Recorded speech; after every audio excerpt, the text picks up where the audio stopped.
Hello and welcome to JK Urdu point. तो friends, आज मैं पंचायत अकाउंट असिस्टेंट के कुछ सवालात लाया हूँ। सॉल्व्ड क्वेश्चन पेपर जिसको कहा जाता है। तो ये सिर्फ कंप्यूटर के रिलेटेड है।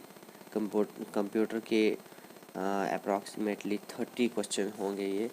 तो इनके बारे में हम डिस्कस करेंगे। तो फ्रेंड्स, डिस्कस करने से पहले आप अगर चैनल पर फर्स्ट टाइम विज़िट कर रहे हैं तो आप चैनल को सब्सक्राइब करें और बेल आइकन भी प्रेस करें ताकि आने वाली वीडियोस आप देख सकें। तो गाइस, हम स्टार्ट करते हैं। Who is father of modern computer? Modern computer का फादर कौन है?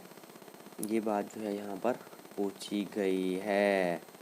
तो हम इसका जवाब दे सकते हैं कि मॉडर्न कंप्यूटर का फादर जो है वो चार्ल्स गॉबेज है। तो इस तरीके से हम दूसरा क्वेश्चन पढ़ते हैं। यह आपको याद रहना चाहिए कि फादर ऑफ कंप्यूटर जो है वो चार्ल्स है। चार्ल्स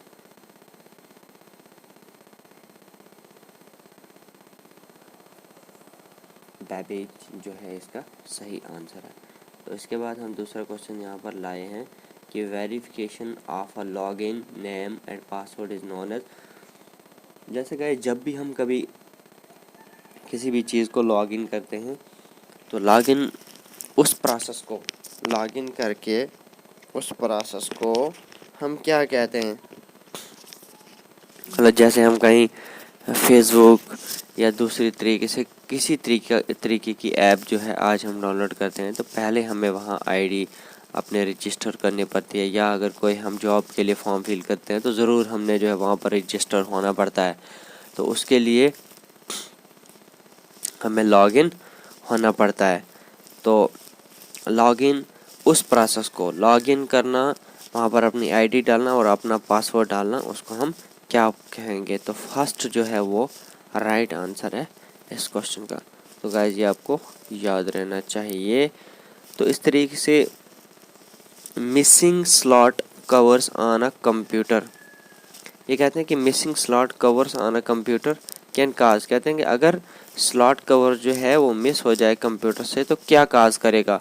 क्या वो ओवर हीट करेगा, क्या वो पावर सर्विस करेगा, या इनकम्प्लीट पाथ फॉर ईएसडी करेगा, या नन ऑफ द अबव करेगा?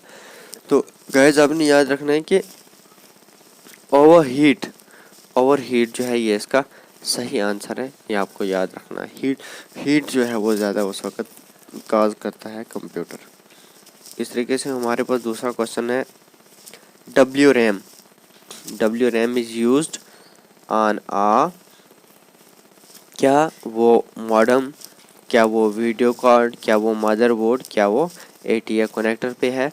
तो नहीं, आपने याद रखना है कि वीडियो कार्ड जो है ये इसका करेक्ट आंसर है, क्योंकि डब्ल्यू रैम जो है वो वीडियो कार्ड पे यूज़ होती है। तो इस तरह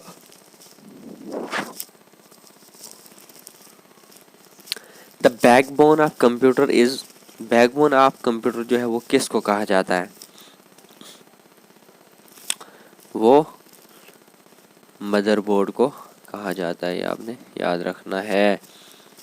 उसके बाद मैं तो ये समझता था कि इसका आंसर जो है वो सीपीयू होगा, क्योंकि सीपीयू के अलावा जो है कंप्यूटर कुछ नहीं कर सकता। लेकिन यहाँ जो है इसका आंसर क्या है? Mother board. इनने करेक्ट आंसर किया है। मैंने जो है अपनी इसको पढ़ा भी था और वहाँ मदर बोर्ड ही जो है आया है। तो गाइस, इस तरीके से पूछा है कि JIT स्टैंड्स फॉर, JIT जो है वो किस पे स्टैंड करता है? क्या वो just in time, jump in time, jump in text, jump in terms? कौन सा ये सवाल जो है, कौन सा ये ऑब्जेक्टिव जो है या ऑप्शन जो है इसका करेक्ट है? तो ये आपको याद रखना है कि जस्ट इन टाइम जो है इसका करेक्ट आंसर है। ठीक, ओके, हम चलते हैं दूसरे क्वेश्चन की तरफ। तो फ्रेंड्स, मैं आपको एक और भी चीज़ बता दूं। आप एक रफ नोटबुक ले सकते हैं, जिसमें आप साथ साथ जैसे ही मैं क्वेश्चन पढ़ता हूँ वैसे आप खुद आंसर देने की कोशिश करें, ताकि आप जो है अच्छे से तैयारी कर पाएँ, अच्छे से माइंड लगा पाएँ। वरना जो है आप को तैयार नहीं होंगे। इन 30 क्वेश्चंस में अगर आपके 15 क्वेश्चन भी तैयार होंगे तो 15 फिर आप पढ़ लोगे तो इंशाल्लाह आपकी सिलेक्शन ज़रूर हो जाएगी। तो गाइज यहाँ पूछा speed of the printer is limited by speed of printer की स्पीड जो है वो किस स्पीड पर लिमिट रहती है, किस चीज़ पर लिमिट रहती है, उसकी स्पीड जो है वो किस चीज़ पर लिमिटेड रहती है। तो क्या वो पेपर मोमेंट्स पर है, क्या मतलब जितना पेपर चले उतना चलेगा, या कार्ट्रिज यूज़ पे, क्या लेंथ ऑफ पेपर, या ऑल ऑफ द एबो। तो नहीं गाइस, आपने याद रखना है कि कार्ट्रिज जो है प्रिंटर के अंदर होता है, वो जब तक अच्छा काम करेगा तो स्पीड बहुत अच्छी रहेगी, अगर वो रुक जाएगा तो काम रुक जाएगा, इसलिए आपको याद रखना है। तो इस तरीके से दूसरा सवाल पूछा है कि द डैश डैश में also be called the screen और मॉनिटर। तो सवाल पढ़ते ही फ्रेंड्स आपको जान गए होंगे कि मॉनिटर का या स्क्रीन का दूसरा नाम जो हम क्या बोलेंगे, क्योंकि ये एक जेन्युइन सा सवाल है, ये समझने वाला सवाल है, आप इसको समझ सकते हैं। तो डिस्प्ले जो है इसका सही आंसर है। इसी के साथ दूसरा क्वेश्चन है in which view header and footers are visible. कौन सी लोकेशन में किस तरीके से हमें हेडर और फुटर जो है वो विजिबल होता है। तो वो प्रिंट लेआउट में जो है वो व्यू होता है, ये आपको याद रखना है। उसके बाद the process of removing unwanted part of an image is called, मतलब जब हम कहीं उसमें होते हैं, जब हम कभी एडिट जो है इमेज को करते हैं तो हमारा मकसद ये होता है उसकी साइड पार्ट जो भी होते हैं उनको रिमूव कर देना। तो उसको हम क्रॉपिंग कहते हैं, कटिंग कहते हैं, बॉर्डरिंग कहते हैं, या हाइडिंग कहते हैं। तो उसको आपने याद रखना है कि उसको हम क्या कहते हैं, उसको हम क्रॉपिंग कहते हैं, उसको हम क्रॉपिंग कहते हैं। क्रॉप करके जो है हम अपनी अनवांटेड जो है पार्ट होते हैं इमेज के, उसको हम क्रॉप कर देते हैं। तो यहाँ पर देखिए to apply centre alignment to a paragraph we can press. जब भी हम किसी पैराग्राफ को सेंटर क्लिक करने के लिए, मीन्स के वो 3 तरह का होता है, एक साइड, एक राइट साइड, एक लेफ्ट साइड और दूसरा सेंटर। तो अगर हम पैराग्राफ को उसके अलाइनमेंट को सेंटर करना चाहते हैं कंप्यूटर के अंदर, तो हमने उसको Ctrl+E प्रेस करके जो उसके अलाइनमेंट को सेंटर कर सकते हैं।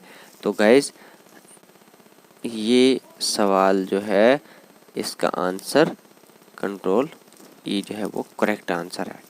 तो इसके साथ साथ यहाँ पर सवाल दूसरा पूछा है कि which items are placed at the end of a document. कौन सी आइटम जो है वो लिखी जाती है या डाली जाती है and of a document. Document के एंड पे जो है कौन सी चीज़ डाली जाती है, तो वो एंड नोट जो है वो डाला जाता है। एंड नोट जो है उसका करेक्ट आंसर है। तो इस तरीके से दूसरा सवाल यहाँ पर है वी कैन रिमूव और hide border of a shape by selecting. कौन सी ऐसी चीज़ को सिलेक्ट करके हम बॉर्डर को हाइड और रिमूव कर सकते हैं। तो वो नो आउटलाइन को क्लिक करके हम जो है वो ये, और नो आउटलाइन जो है इस करेक्ट आंसर, और नो आउटलाइन को क्लिक करके हम इसके बॉर्डर को हाइड और रिमूव कर सकते हैं। तो इस तरीके से which of the following is not a type of Microsoft Access database object. कौन दिए गए में से कौन सा ऐसी चीज़ नहीं है, is not a type of Microsoft Access database object. Microsoft के अंदर कौन सी ऐसी चीज़ है जो वर्कशीट जो है एक्सेस नहीं करती है। तो वर्कशीट जो एक्सेस कौन नहीं करती, ये जो है माइक्रोसॉफ्ट के अंदर एक्सेस नहीं होता है। तो वर्कशीट जो है वो एक्सेस नहीं होता है। ये जो है एक्सेस कहाँ पे होता है, वर्कशीट जो है वो ये करेक्ट आंसर है, ये आपने याद रखना है। ये वर्कशीट जो है ये एक्सेल में एक्सेस होता है। इसलिए फ्रेंड्स आपने इसको याद रखना है कि माइक्रोसॉफ्ट जो है वर्कशीट को एक्सेस नहीं करता है। तो इसके बाद फिर दूसरा सवाल है which of the following is not a type of Microsoft Access database. तो फ्रेंड्स यही क्वेश्चन है दोबारा से, सॉरी। उसके बाद friends how to create a new presentation in PowerPoint. Presentation के अंदर, पावर पॉइंट के अंदर जो अगर हमने नई प्रेजेंटेशन जो है वो बनानी है तो वो हम कैसे बनाएं। ये क्या हम Ctrl+N, क्या Ctrl+M, क्या Ctrl+S, क्या नन ऑफ दीज। तो आप कमेंट बॉक्स में अपना जवाब दे सकते हैं, लेकिन मैं इसका जवाब आपको फिर भी बताऊंगा कि Ctrl+N करके हम जो है अपनी प्रेजेंटेशन को नए तरीके से बना सकते हैं। तो उसके बाद पूछा है कि विच की used for help in power point. कौन सी ऐसी की जो है वो पावर पॉइंट में जो हेल्प करती है। तो F1 जो है वो करेक्ट आंसर है। F1 जो है वो किसी भी ये कीज़ जो सारी होती है हमारी, कोई किसी कंप्यूटर के अंदर कोई भी प्रॉब्लम होती है तो ये जो है उस प्रॉब्लम को फाइंड आउट करने के लिए या उनको किसी हल पे लाने के लिए हम इन कीज़ का इस्तेमाल करते हैं। तो इसलिए हमारे पास जो है वो F1 जो है ये करेक्ट आंसर है। इसी के साथ हम दूसरा सवाल लेकर चलते हैं कि how to go to next slide in PowerPoint. हम नेक्स्ट पावर पॉइंट के अंदर जो है हम नेक्स्ट स्लाइड पे कैसे जा सकते हैं। क्या टैब, क्या नेक्स्ट की, क्या स्पेस बार, क्या नन ऑफ दीज। सारे यही कहते हैं कि नेक्स्ट की एरो से जो है वो नेक्स्ट होता होगा, क्योंकि स्पेस बार से तो वैसे भी एक ही पार्ट होता है। नन ऑफ दीज तो ऑप्शन यहाँ पे है, लेकिन यहाँ हमारी उम्मीदों पे पानी फिरता है। क्यों? क्योंकि नेक्स्ट की एरो जो है इसका सही आंसर नहीं है। इसका सही आंसर जो है वो सही आंसर ये है कि how to go to next slide in PowerPoint. तो वो टैब जो है वो करेक्ट आंसर है। तो गाइस ये आपको याद रखना है। उसके बाद दूसरा सवाल यहाँ पर है कि what is the full form of PDF। तो फ्रेंड्स आपने ज़रूर हमेशा देखा होगा कि PDF हम बोलते हैं, लेकिन PDF का पता होना बहुत ज़रूरी है। तो इस सवाल का जवाब क्या है ये जानते हैं। क्या पार्शियल डेटा फाइल है, क्या पोर्टेबल डेटा फॉर्मेट है, क्या पोर्टेबल डॉक्यूमेंट फॉर्मेट है, क्या पोर्टेबल डॉक्यूमेंट फाइल है। तो नहीं, इनमें से C is the correct answer of this question. तो ये आपने याद रखना है कि पोर्टेबल डिवाइस जो है ये सही आंसर है किसका, PDF का। तो फ्रेंड्स हम आगे चलते हैं कि the first page that you normally view a website is it's. तो जो हमें ओपन करते ही नॉर्मली हमें पेज जो है वो दिखता है, तो उस पेज को मीन्स कि जब भी अभी हम कभी वेबसाइट को ओपन करते हैं, जैसे जम्मू यूनिवर्सिटी की www.coegu.com, उससे पहले जो ओपन करने से पहले हमारे पास जो वेब पड़ा होता है तो उसको हम क्या पेज कहते हैं। क्या उसको home page, master page, first page या नन ऑफ द अबव कहेंगे। तो हम उसको क्या कहेंगे, हम उसको होम पेज कहेंगे। Home page is the correct answer of this question. तो फ्रेंड्स इसी तरीके से दूसरा क्वेश्चन है कि an email address is composed of 2 parts, 3 parts, 4 parts और 5 पार्ट्स। क्या ईमेल एड्रेस, मेल तो हमेशा आप करते होंगे, आपको ध्यान होगा कि मेल के अंदर कितने पार्ट होते हैं। तो फ्रेंड्स आपको याद होगा 2 पार्ट इसमें होते हैं, ये आपको याद रहना चाहिए। उसके बाद which of following is harmful for computer. Computer के लिए जो है वो नुकसानदेह कौन सी चीज़ होती है। तो फ्रेंड्स इसमें वायरस जो है वो करेक्ट आंसर है, क्योंकि वायरस जो है ये कंप्यूटर के लिए नुकसानदेह होता है। एंटीवायरस जो होता है ये इस वायरस के खिलाफ काम करता है। तो ये आपने याद रखना है।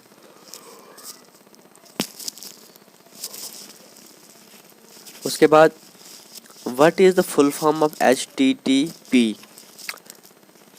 HTTP की फुल फॉर्म क्या है। इसकी full form high text transfer protocol, high text transfer producers, hyper text transfer protocol, hyper typo transfer protocol. इसमें से जो है कौन सा इसका सही जवाब है। तो वो फर्स्ट जो है वो इसका करेक्ट आंसर है। तो ये आपने याद रखना कि हाई टेक्स्ट ट्रांसफर प्रोटोकॉल जो है वो इसका सही आंसर है। What is the full form of wifi? Wifi की फुल फॉर्म जो है वो क्या है? तो वाईफाई की फुल फॉर्म जो है वो ये है, वायरलेस फिडेलिटी। वायरलेस फिडेलिटी जो है वो सही आंसर है इसका। तो उसके बाद फ्रेंड्स हम चलते हैं, which is the largest unit of storage among the following. इनके अंदर जो है सबसे लार्जेस्ट स्टोरेज जो है वो कौन सी होती है? तो वो टेराबाइट जो है वो सबसे बड़ी स्टोरेज होती है इनके बीच में। चाहे वो मेगाबाइट, किलोबाइट, गीगाबाइट है, इनमें से जो है फर्स्ट नंबर पे ये आती है, ये जो है इसकी स्टोरेज लार्जेस्ट होती है। तो फ्रेंड्स इस तरीके से हमारे सवाल जो है वो यहाँ पर कंप्लीट हो जाते हैं। उम्मीद है कि आपने वीडियो को पूरा देखा होगा। वीडियो में अगर आपको किसी तरह की कोई दिक्कत हो तो आप कमेंट बॉक्स में ज़रूर पूछ सकते हैं। कोई भी क्वेरी हो तो कमेंट बॉक्स में ज़रूर पूछ सकते हैं। इसके अलावा वीडियो को लाइक और शेयर करना ना भूलें। तो फ्रेंड्स आपकी सपोर्ट की ज़रूरत है, इसलिए इसको वीडियो को शेयर और लाइक ज़रूर करें। तो थैंक यू।